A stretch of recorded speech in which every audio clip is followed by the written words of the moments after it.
जय श्रीराम. रामो राजमणी सदा विजयते, रामं रमेशं भजे. रामेणाभिहता निशाचरचमू, रामाय तस्मै नमः. रामान्नास्ति परायणं परतरं, रामस्य दासोऽस्म्यहम्. रामे चित्तलयः सदा भवतु मे, भो राम माम् उद्धर. मनोजवं मारुततुल्यवेगं, जितेन्द्रियं बुद्धिमतां वरिष्ठं, वातात्मजं वानरयूथमुख्यं, श्रीरामदूतं शरणं प्रपद्ये.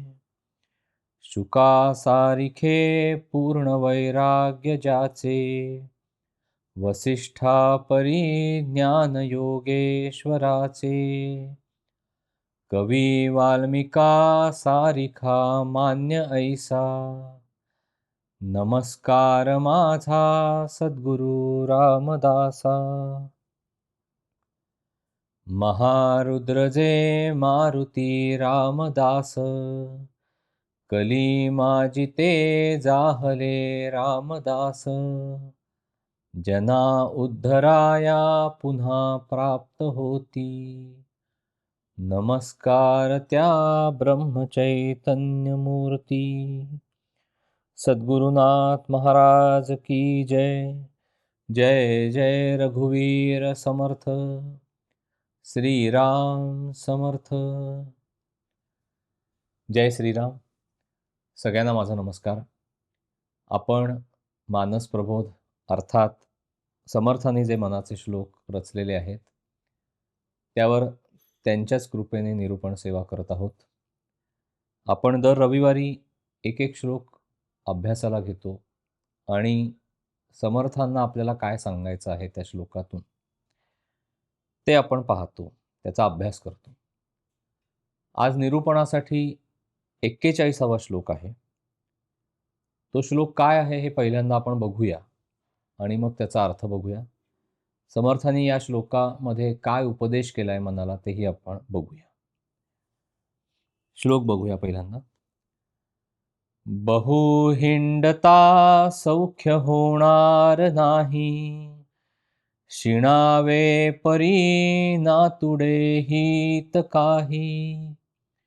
विचारे बरे अंतरा बोधविजे, मना सज्जना राघवी वस्ती कीजे.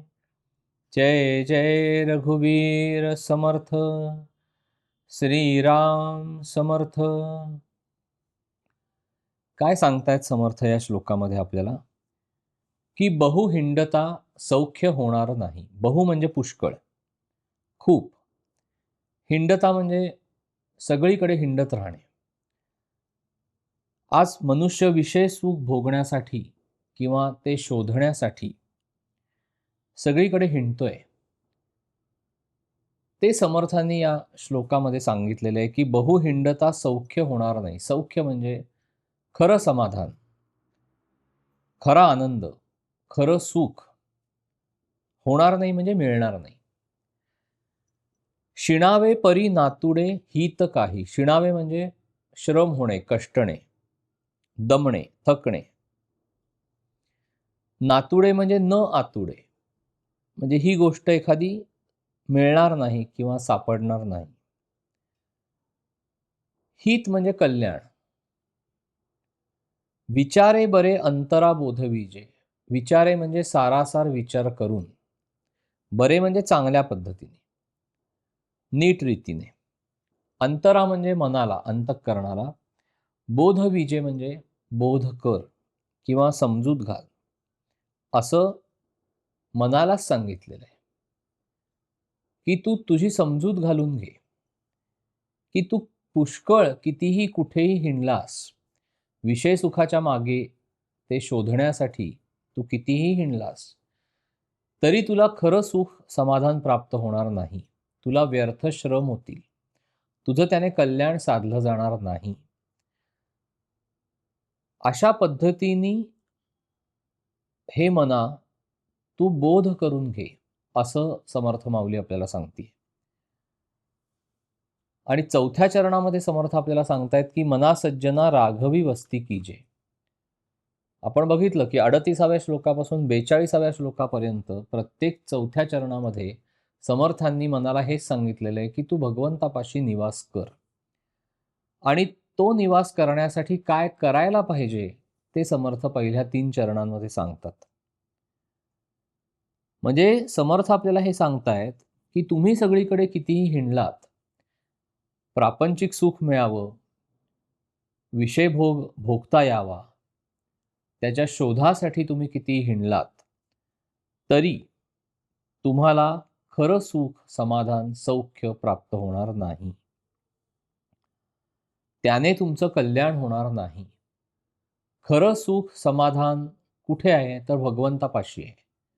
आणि म्हणून हे मना तू भगवंतापाशी सदैव निवास कर, असं समर्थांना आपल्याला सांगायचे. आता हा भगवंत कुठे आहे हे पहिल्यांदा आपल्याला शोधायला पाहिजे. आता भगवंत हा खरं तर आपल्यामध्येच आहे, आपल्या हृदयामध्ये आहे. हृदयस्थ झाला नारायण असं आपण म्हणतो ना. म्हणजे नारायण कुठे आहे, भगवंत कुठे आहे, तर तो तुमच्या हृदयामध्येच आहे.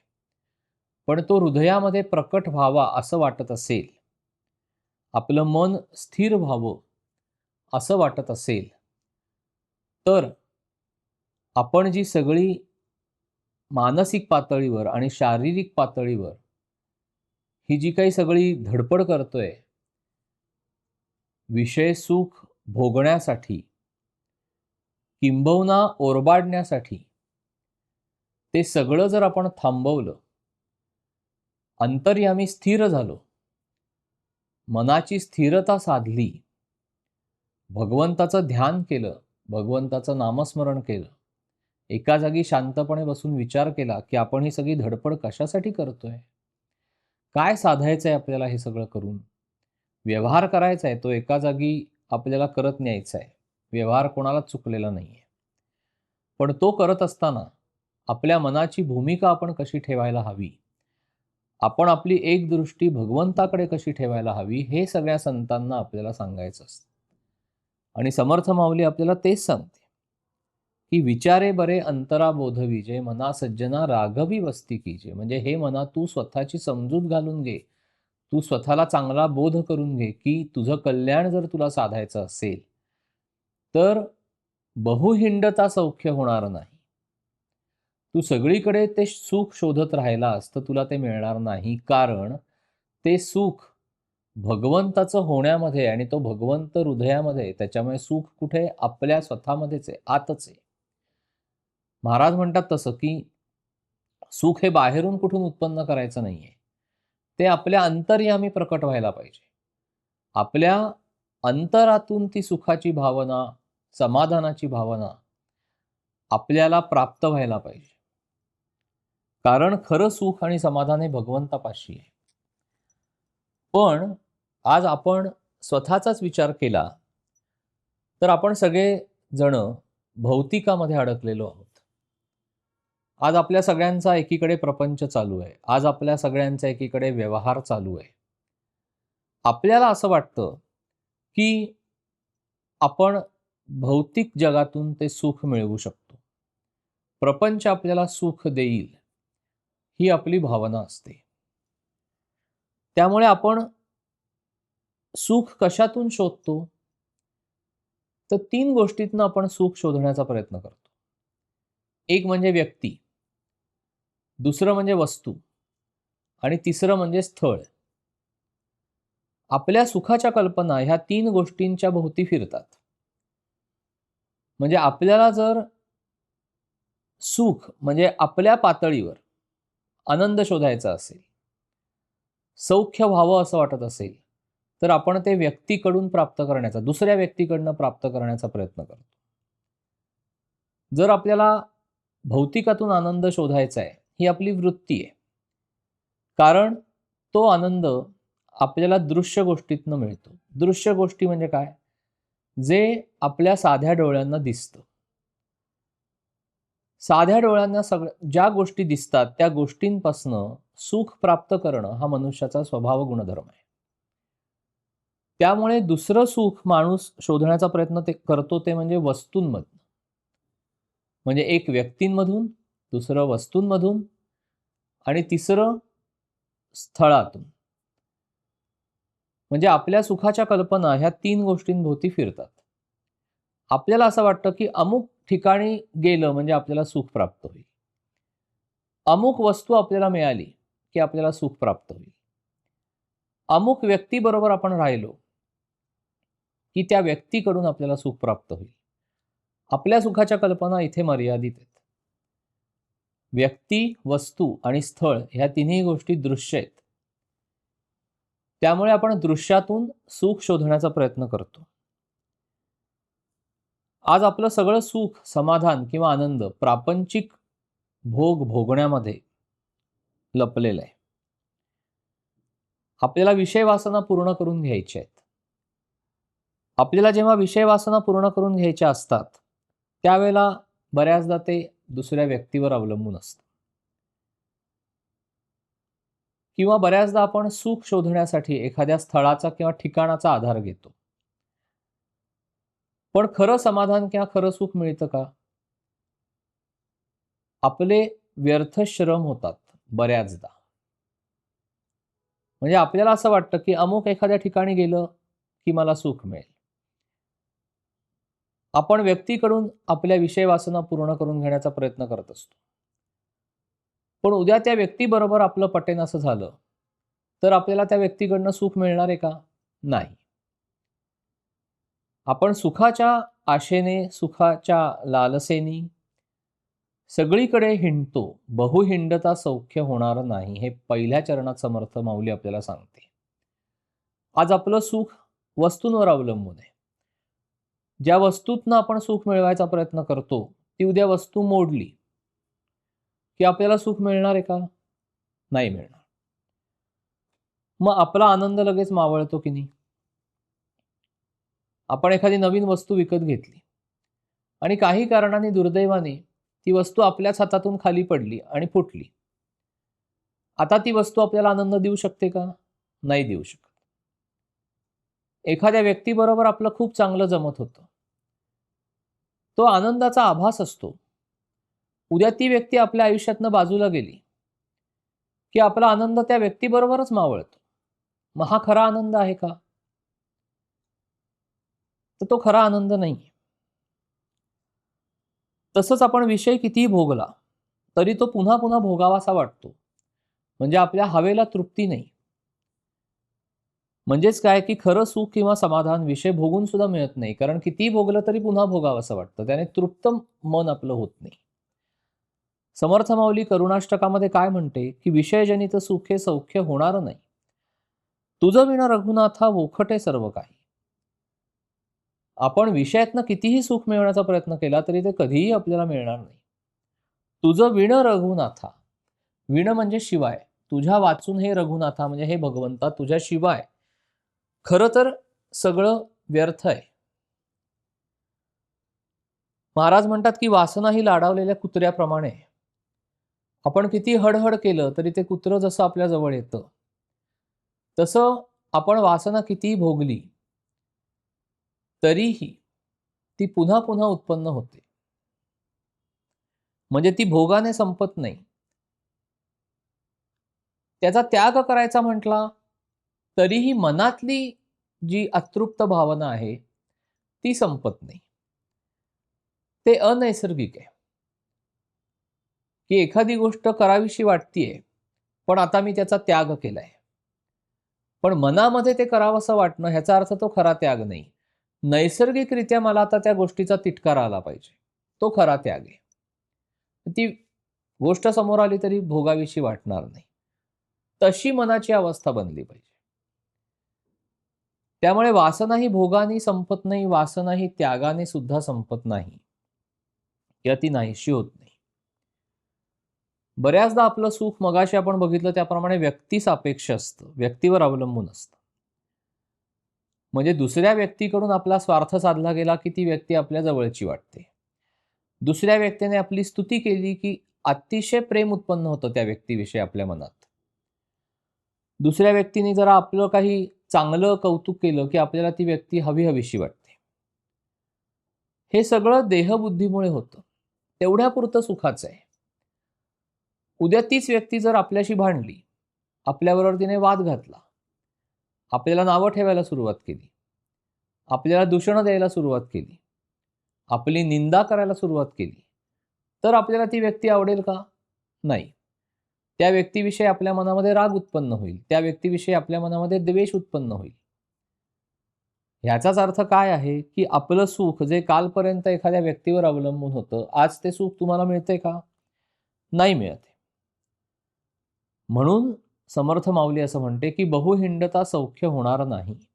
तुम्ही कितीही हिंडलात, कितीही सुख हे व्यक्ती, वस्तू किंवा स्थल ह्यातून प्राप्त करण्याचा प्रयत्न केला, तरी खरं समाधान प्राप्त होणार नाही. हा झाला मनोभूमिकेचा विचार. आता देहाच्या पातळीवर सुद्धा देहाने आपण इकडे तिकडे कितीही हिंडलो, ह्या ठिकाणी जा, त्या ठिकाणी जा, तिकडे जाऊन सुख शोधण्याचा प्रयत्न कर, काहीतरी बघ, हे सगळं जरी केलं, तरी तो जो आनंद आहे, तो कायमस्वरूपी टिकतो का? नाही. त्या ठिकाणी गेल्यानंतर जर आपल्या मनाविरुद्ध काही घडलं, तर त्या ठिकाणचा आनंद आपल्याला मिळतो का? नाही मिळत. ह्याचाच अर्थ काय आहे, की आपण जो आपला आनंद ह्या सगळ्या गोष्टींवर अवलंबून ठेवलाय आपल्या देहबुद्धीमुळे, त्या गोष्टी आपल्याला चिरंतन आनंद किंवा सुख देऊ शकत नाहीत. काय होतं, भरपूर हिंडलं आणि सगळीकडे विषयभोगाच्या सुख म्हणजे त्या सुखाच्या शोधार्थ आपण हिंडत राहिलो, तरी हाती काहीही पडत नाही. आणि म्हणून दुसऱ्या चरणामध्ये समर्थ माऊली म्हणते, की शिणावे परी नातुडे हित काय. म्हणजे कल्याण काही होणार आहे का? काहीही कल्याण होणार नाहीये. व्यर्थ श्रम होतील. आपल्याला बऱ्याचदा असं वाटतं बघा, की आपण खूप हिरिरीने एखाद्या ठिकाणी जातो. पण मग तिथे गेल्यानंतर अशा काही घटना घडतात, की आपलं मन अस्थिर होतं, अस्वस्थ होतं. आपल्याला तिथे जाण्याचा आनंद मिळत नाही. कधी एकदा आपण आपल्या घरी परत येतोय असं आपल्याला होतं. बऱ्याच वेळेला आपल्याला हा अनुभव येतो. मग आपण म्हणतो आता कुठे जायला नको, आपल्या घरातच सगळं मिळतं आपल्याला. तीच गोष्ट पारमार्थिक भूमिकेतनं बघायची, की जो काही भगवंत आपल्याला साधायचा आहे, गाठायचा आहे, प्राप्त करून घ्यायचा आहे, जे साधन करायचंय, जो परमार्थ आपल्याला करावा असं वाटतं, त्याची सुरुवात आपण स्वतःतूनच करावी. कारण महाराज म्हणतात तसं परमार्थ म्हणजे काय आहे, की स्वतःची उन्नती करून घेणं. मग जर आपला भगवंत हा आपल्या हृदयामध्ये वास करत असेल, तर त्याला प्रकट करणं आणि त्यातून खरा आनंद, सुख, शाश्वत समाधान प्राप्त करणं हे आपल्याला करायचंय. हे समर्थ माऊली या श्लोकातनं आपल्याला सांगते. म्हणजे महाराज म्हणतात तसं, की सगळीकडे परमार्थाचा हाट भरलेला आहे. पण खरं सुख किंवा समाधान तुम्हाला मिळतंय का? नाही मिळत आहे. कितीही आपण हिंडलो, पण जोपर्यंत आपण अंतर्यामी स्थिर होत नाही, जोपर्यंत आपण अंतःकरणातून शुद्ध होत नाही, तोपर्यंत आपलं कल्याण होईल असं काहीही घडणार नाहीये. ते आपल्याला साधणार नाहीये. नुसतेच श्रम होतील. त्यामुळे आनंद हा बाहेरून कुठून उत्पन्न करायचा नसून तो आपल्या अंतर्यामीच उत्पन्न करायचा आहे. इच्छित वस्तू मिळण्यावर आज आपलं समाधान अवलंबून आहे. पण हवेला तृप्ती आहे का? नाहीये. जेव्हा आपली हाव संपेल, जेव्हा आपला वासनाक्षय होईल, त्यावेळेला आपल्याला खरं समाधान प्राप्त होईल. मग वासनाक्षय व्हावा असं वाटत असेल, आपली हाव थोडी कमी व्हावी असं वाटत असेल, तर आपण भगवंताचं नाम घेतलं पाहिजे. आणि त्यासाठी अंतःकरणाला, मनाला तसा बोध दिला पाहिजे. म्हणून समर्थ 3ऱ्या आणि 4थ्या चरणामध्ये सांगतात, की विचारे बरे अंतरा बोध विजे, मना सज्जना राघवी वस्ती कीजे. म्हणून खरं समाधान किंवा खरं सुख हवं असेल तर भगवंताचा आधार घ्यावा. राघवी वस्ती कीजे म्हणजे काय? त्या भगवंतापाशी आपण निवास करायचा आहे, म्हणजे मनाने आपण भगवंताचं अनुसंधान ठेवायचंय. मग मनाने जर भगवंताचं अनुसंधान ठेवायचं असेल तर त्याचं नाम घेऊनच ते ठेवता येतं. भगवंताकडनं आपल्याला आनंद का बरं प्राप्त होतो? कारण भगवंताचं स्वरूपच मुळात आनंदमय आहे. जसा प्रपंच दुःखमय आहे, तसा भगवंत आनंदमय आहे. बघा, प्रपंच करत असताना सतत मनाविरुद्ध काहीतरी घडत असतं. असा एकही दिवस होत नाही, येत नाही आपल्या वाट्याला किंवा आयुष्यात उगवत नाही, की बाबा आज सगळं ठरवल्याप्रमाणे झालं. काहीतरी, काहीतरी घडणार. काहीतरी आपल्या मनाविरुद्ध घडणार. मग आपल्याला एक प्रकारे त्याला स्वीकारून पुढे जावं लागतं. पण पूर्ण 100% आपल्याला प्रपंच सुख देत नाही. कारण प्रपंचाचं स्वरूपच दुःखमय आहे. प्रपंच हा मुळातच अपूर्ण आहे. तिथे पूर्णता नाहीये. आपण आपल्या कल्पनेनी अपूर्ण असलेल्या आणि दुःखमय असलेल्या प्रपंचातून आनंद गोळा करण्याचा प्रयत्न करतो. इथेच तो मोठा विरोधाभास आहे. म्हणजे प्रपंचाचं स्वरूप दुःखमय आहे, पण त्या प्रपंचातून आपण आनंद प्राप्त करण्याचा प्रयत्न करतो. आणि जिथे भगवंत आनंदमय आहे, म्हणजे भगवंताकडे जाऊन तो आनंद खरं घ्यायचा आहे आपल्याला, म्हणजे भगवंत जो हृदयामध्ये आहे तोच अंतर्यामी उत्पन्न करायचा आहे.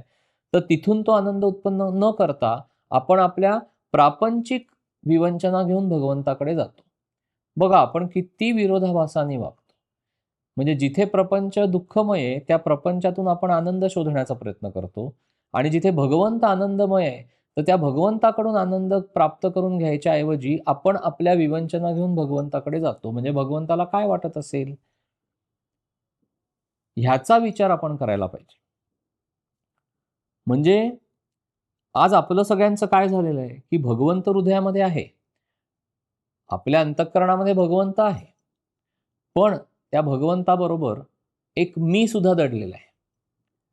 त्यामुळे त्या मीला विषय वासना आणि विकार सगळे चिकटलेले आहेत.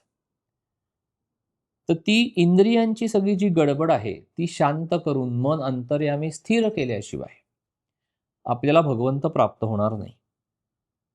आज आपण जर बघितलं तर आपला सगळा आनंद हा दृश्य गोष्टींवर अवलंबून आहे. आपण मगाशी बघितलं त्याप्रमाणे दृश्य म्हणजे जे आपल्या साध्या डोळ्याला दिसतं. त्या सगळ्या गोष्टींवर आज आपला आनंद अवलंबून आहे. म्हणजे आपण चांगल्या घरामध्ये राहत असतो. आपला आनंद त्यावर अवलंबून असतो. उद्या त्याच्यामध्ये काही बिघाड झाला की आपला आनंद मावळणार. परमेश्वरीय कृपेने आपल्याला वाहन सुख प्राप्त झालं असेल, पण उद्या ते वाहन गेलं की आपला आनंद मावळणार. आज परमेश्वरीय कृपेने चांगला कपडा लत्ता घालायला मिळतोय, उद्या ती परिस्थिती नाहीशी झाली की आपला आनंद मावळणार. बघा, प्रत्येक प्रापंचिक गोष्ट जी आपल्याला परमेश्वरीय कृपेने प्राप्त झालेली आहे, उद्या तीच गोष्ट आपल्याकडून नाहीशी झाली तर ती आनंदाची अवस्था आपली टिकून राहणार आहे का? हा एकमेव भाग आपण लक्षामध्ये घ्यायचा आणि त्याप्रमाणे आपली मनोभूमिका ठेवायची. म्हणजे महाराज म्हणतात तसं की तुम्ही गाद्या गिरद्यांवर लोळा, पण हे सुख मला भगवंताच्या कृपेमुळे प्राप्त झालंय हे लक्षात ठेवा. पण आज आपलं काय होतं, आपण विषयातनं सुख शोधत असताना आपण भगवंताला विसरतो. आपल्याला असं वाटतं की आपल्या कर्तेपणातनं आपण कष्ट केलेत म्हणून आपण हे सगळं सुख प्राप्त करून घेतलेलं आहे. पण ह्याच्या मागे भगवंताचा आधार कसा असतो किंवा भगवंताची कृपा कशी असते हे जर समजून घ्यायचं असेल तर बघा, जेव्हा आपल्या हातनं एखादं चांगलं कर्म घडतं तर कुठलंही कर्म घडायच्या आधी मनोभूमिका चांगली पाहिजे. म्हणजे ज्या वेळेला सत्सद्विवेक बुद्धी जागृत असते तेव्हाच हातनं काहीतरी चांगलं पुण्यकर्म घडतं, जे प्रापंचिक सुखाच्या माध्यमातनं ते पुण्य आपल्याला प्राप्त होतं. मग सत्सद्विवेक बुद्धी जागृत कधी राहते, तर भगवंताच्या स्मरणामध्ये राहते. त्यामुळे आपल्या हातनं कधीतरी काहीतरी चांगलं कर्म घडलेलं आहे, जे की सत्सद्विवेक बुद्धी जागृत राहिल्यामुळे घडलंय, आणि ती सत्सद्विवेक बुद्धी भगवंताच्या कृपेनी आपल्याला प्राप्त झालेली असते. म्हणून आपण भगवंत मानला किंवा नाही मानला तरी सुद्धा सगळ्याच्या पाठीमागे भगवंतच आहे. जी वैश्विक शक्ती आहे, सकारात्मक, ज्याला आपण ऊर्जा म्हणतो, त्या ऊर्जेला तुम्ही भगवंत म्हणा किंवा म्हणू नका, पण शेवटी जे काही घडतं ते सकारात्मकतेतूनच घडतं. म्हणून आपल्याला नकारात्मकता बाजूला फेकून द्यायची. पण आपण काय करतो? आपण सगळं सुख हे दृश्य गोष्टींपासून मिळवण्याचा प्रयत्न करतो. म्हणून आपल्या अंतर्यामी जो भगवंत खरा तर बसलेला आहे, तो आपल्याला शोधता येत नाही. कारण आपण सगळा आनंद हा बाहेरून शोधत असतो. आज आपला सगळ्यांचा आनंद हा कारणावर अवलंबून आहे. ते कारण नाहीसं झालं की आपला आनंद नाहीसा होतो. मग आपला आनंद असा पाहिजे की जो कुठल्याही वस्तूवर अवलंबून नाही, जो कुठल्या कारणावर अवलंबून नाही, जो कुठल्या व्यक्तीवर अवलंबून नाही, जो कुठल्या स्थळावर अवलंबून नाही. तो आनंद स्वयंभू माझ्या आतून उत्पन्न व्हायला पाहिजे. आणि तो आनंद कधी उत्पन्न होतो? तर जर आपण भगवंताचं अनुसंधान ठेवलं तर आपल्याला तो आनंद मिळतो. भगवंताचं अनुसंधान आपण कसं ठेवू शकतो? तर त्याचं नाम घेऊन, त्याचं ध्यान करून, त्याच्या रूपाचं ध्यान करून, त्याच्या हास्यमुखाचं ध्यान करून. बघा, एखाद्या दिवशी जर जपाची तंद्री खूप चांगली लागली आणि जर खूप चांगला जप एखाद्या दिवशी झाला, तर तो दिवस बघा असा आनंदामध्ये आपण असे तरंगत असतो. अतिशय आनंद मनामध्ये झालेला असतो. काहीही दुसरं करू नये असं वाटतं. त्या आनंदामध्ये राहावं असं वाटतं. ते भोगावं असं वाटतं. तो आनंद आपल्याला सतत प्राप्त व्हावा असं वाटतं. तो खरा आनंद आहे जो भगवंताकडनं येतो. कारण तो कुठल्याही कारणावर अवलंबून नाहीये. त्याच्यामुळे कारण उत्पन्न होणं किंवा कारण निघून जाणं, त्याच्यामुळे आनंद येणं, आनंद जाणं हा विषय राहत नाही. तो स्वयंभूच आहे. पण आज आपली वृत्ती ही परिस्थितीमध्ये अडकलेली आहे. त्याच्यामुळे खरं समाधान नाही. परिस्थिती चांगली वाटायला आली की आपल्याला सुख वाटतं. परिस्थिती प्रतिकूल अवस्थेमध्ये गेली तर आपल्याला दुःख होणार. त्यामुळे जर भगवंताचं आपण अनुसंधान ठेवलं तर आपली वृत्ती स्थिर होते. वृत्तीचे समाधान असणे ही भगवंताच्या कृपेची खूण आहे. त्याच्यामुळे आपण काय करावं? महाराज म्हणतात की तुम्ही देह प्रारब्धावर टाका आणि मन भगवंताच्या चरणाशी चिकटवून ठेवा. हे समर्थांनी सांगितलं ना, की मना सज्जना राघवी वस्ती कीजे. तेच महाराज सांगतायत की मन भगवंताच्या चरणाशी चिकटवून ठेवा आणि देह प्रारब्धावर टाका. म्हणजे कधी तो सुखात जाईल, कधी तो गचका खाऊन बुडायच्या बेतामध्ये येईल. पण कुठल्याही क्षणी, कुठल्याही वेळी तुमचा आनंद मात्र टिकून राहील. कारण तुम्ही देह प्रारब्धावर टाकलाय. जसं येतंय तसं तुम्ही स्वीकारताय आणि एकीकडे भरपूर साधन करताय. तर तुमचा आनंद हा तुमच्या पाशीच आहे. तो तुम्हाला दुसरीकडे कुठेही शोधायची गरज नाही. म्हणजे महाराज म्हणतात तसं की प्रपंचाची आणि जगाची आस सोडून आपण भगवंताचे दास झालो की आपल्याला भगवंताकडनं मिळणारा आनंद हा प्राप्त होतो. आणि म्हणून भगवंताच्या स्मरणामध्ये राहावं, भरपूर नाम घ्यावं, दुसऱ्याची निंदा करू नये, दुसऱ्याविषयी वाईट बोलू नये. आपल्या मनामध्ये प्रेमाचा ओलावा असावा. आपल्या हातनं भगवंताची भरपूर सेवा घडावी. आपण देहबुद्धी सोडावी. आपण विषय वासना आणि विकार नाम घेऊन क्षीण करण्याचा प्रयत्न करावा. आपण भगवंताचं नाम घेऊन आपलं मन भगवंताच्या चरणाशी चिकटवून ठेवण्याचा अभ्यास करावा. मन तिथे गुंतवावं. म्हणजे आपल्याला खरं सुख, खरं समाधान आणि खरं सौख्य प्राप्त होईल. आणि हे समर्थ या श्लोकामध्ये आपल्याला सांगतात की बहुहिंडता सौख्य होणार नाही, शिणावे परी नातुडे हित काही, विचारे बरे अंतरा बोधविजे, मना सज्जना राघवी वस्ती कीजे. जय जय रघुवीर समर्थ.